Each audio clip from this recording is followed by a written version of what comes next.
Alright guys, Miles and Trey here today from Fun, and we're going to go over how to set up a 10x10. So you'll see you have your 10x10 frame on the ground here.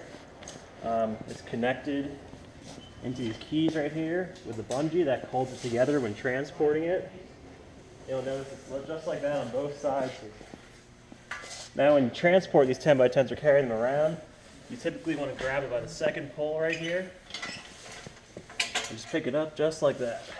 That's the best way to hold it. So when you're carrying it at an event, it's going to be very helpful.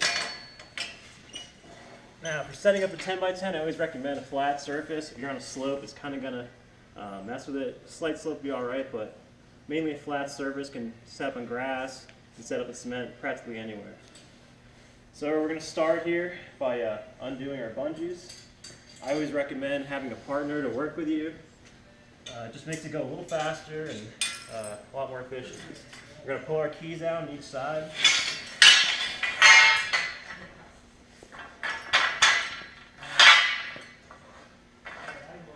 Sometimes they'll get stuck, so you just kind of got to force it out a little bit. Trey just said ow because he doesn't have his work gloves on. Work gloves are very helpful for when working with 10x10s. If you don't have a pair, I recommend investing in some. I know this guy named Mark. Good connections. Okay, so we're going to start off here. I'm going to have my partner Trey hold our back pole. Pretty much roll where the back needs to go. Trey, just hold it. All right.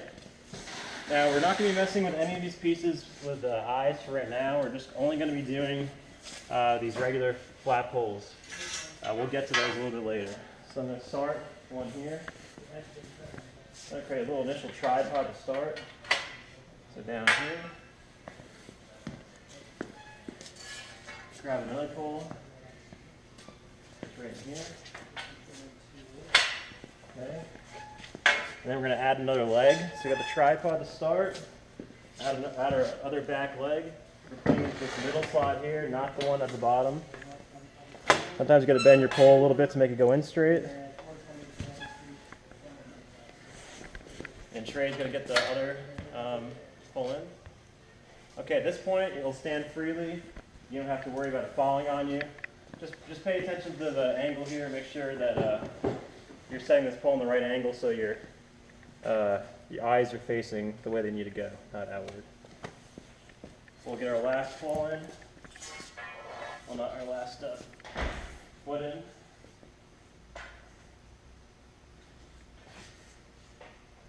Lift up a little bit.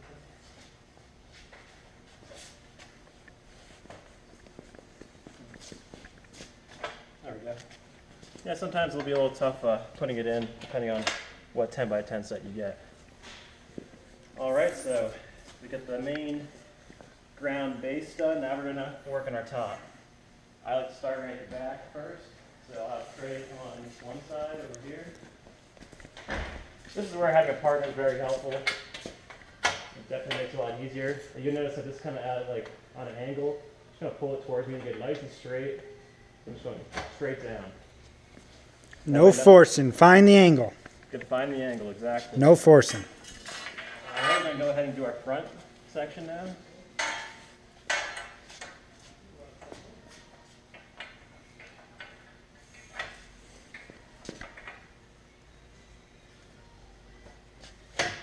Okay. All right. You'll notice here, that's fine, okay. We'll start doing our sides now. So we'll start off with this side. Kind of across the back. Make sure your eye is facing inward, not outward.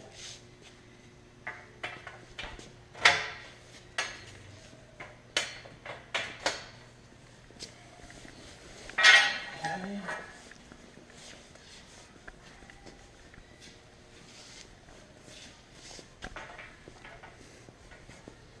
What's up for me? Okay. All right, excellent. Now we're going to get our last eyepiece. We'll go right across. It's going to connect from these two.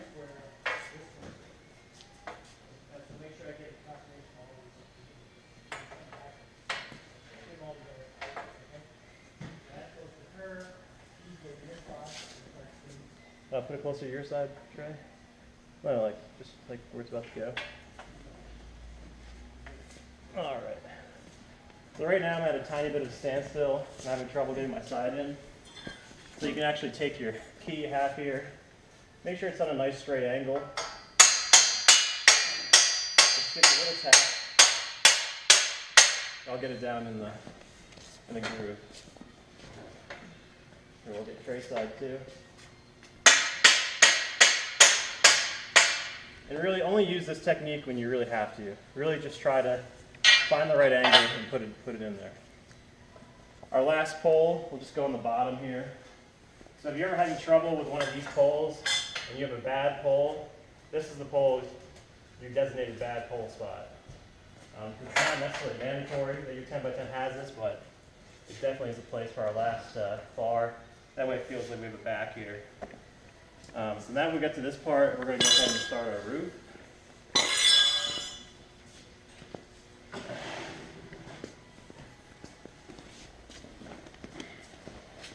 So if it's folded properly, it should be very easy and simple to do. So we're just going to unroll it here. We're going to root this over the top.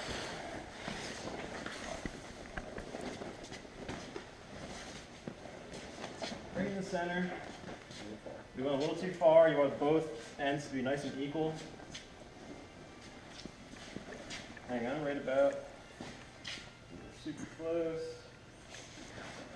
A little more towards Trey's side, and about perfect. Okay, so that's good to start.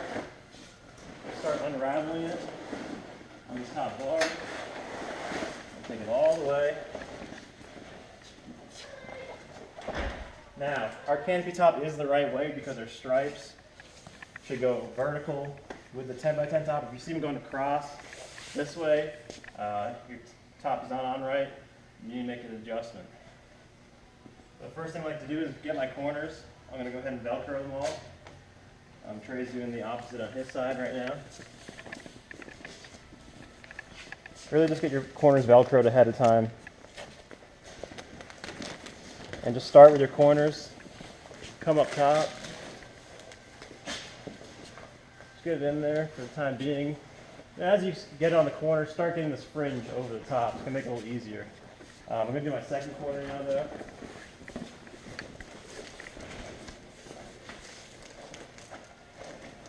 Just going to get this fringe over the top here.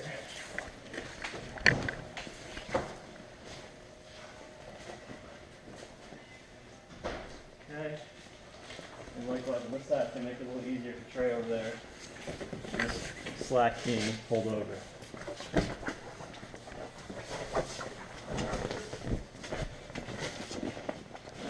All right, before you go crazy tying it on, really make sure you have an even amount of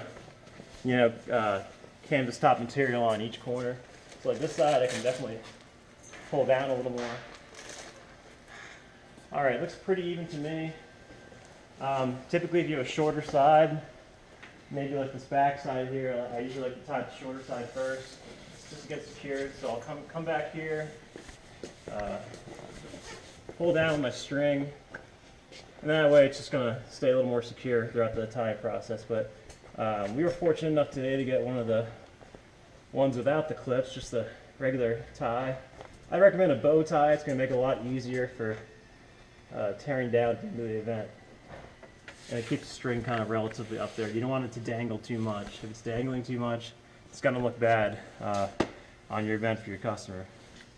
So we're just going to take the time right now to go all the way around. We're going to tie the corner parts are probably the most important part though, I would say. Really just want to tie one knot on one side, the other knot on the other side. Okay. All right guys, we're back here now. We got our tops tied on securely. I have no strings really dragging me down, actually. We got this one. We'll make a little adjustment there and kind of tuck it behind. Trey over here has the two different size peaker bars we'll use. Typically, you're going to use a small one. This is the one you'll be dealing with most of the time. The mixed size peaker bar. So, you'll see like a small little square in the canopy top. That pretty much knows I'm exactly centered. Just going to go like that and just put it right in there. Hang on a second. Yeah. Right there. Why is this not up? There we go. Sometimes just again, so that's going to just give our canopy top a little bit of peak to it. It's very important that you get your key and your bungee after you're done setting up.